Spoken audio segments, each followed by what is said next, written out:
everyone, and welcome to Wednesday Wisdom. I guess I can take the mask and goggles off because we're definitely more than 2 meters apart, but they really become part of my life for me. I practically forget when I even have them on. But every now and again, something happens that reminds me that they're there. And if you're used to wearing glasses, I'm sure you recognize the feeling of taking off your glasses and suddenly realizing how dirty they are. It can get a bit difficult when I'm trying to speak to patients and it's hard for me to make out what they're saying.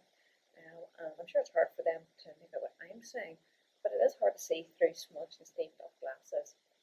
And that did remind me of something that the Christian author Chip Ingram described when he talked about how we looked at things through a warped mirror. You know the kind of mirror I mean, one of those fairground ones where everything looks out of shape, and whatever way you look at it, it just makes things look wonky in some different kind of way. I know people used to say you've got these mirrors at fairgrounds. I think the level of fairground attraction has probably gone up in recent years. I don't think people actually pay good money anymore to look at a load of wonky mirrors, but you get the idea. Everything you see in the reflection is warped and distorted and just wrong. And if you move around a bit, you just see some other image which is also just weird in some other way. The point is, we often see things wrongly, and it's like we're looking at a reflection in a warped mirror.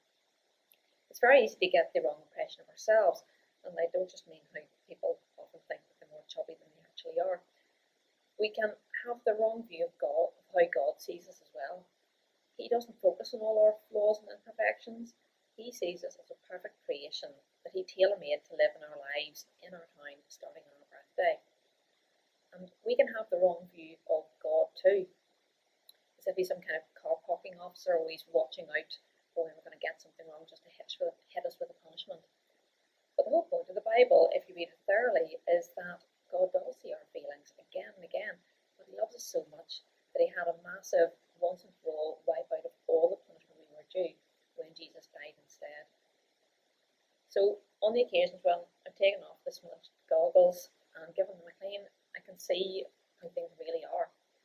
But it's quite difficult. It's easy for us to have an inaccurate view and a blurry view of ourselves, of God, of how God sees us, of others, and how others see us.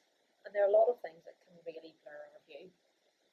I think the thing that's ironic is that most of the smudges on these glasses are from my makeup and mascara rubbing off on them, which is crazy because I put that stuff on my face in the first place, and now it's blocking my view. Plus, nobody can even see my face, so it's entirely pointless. But how many times have we been responsible for things of giving us the really wrong picture, even though they really were unnecessary? Try to keep up with the latest fashion craze or pop music release, or keep our Snapchat going, or knowing the entire spec for the new luxury car range, or joining in with some smutty jokes or hurtful, cheap shots at others just so we can feel like we're part of the in crowd, or doing stuff that you feel you have to do that in order to feel like you're fitting in, even though your parents who love you would be very sick if they knew that you were up to that.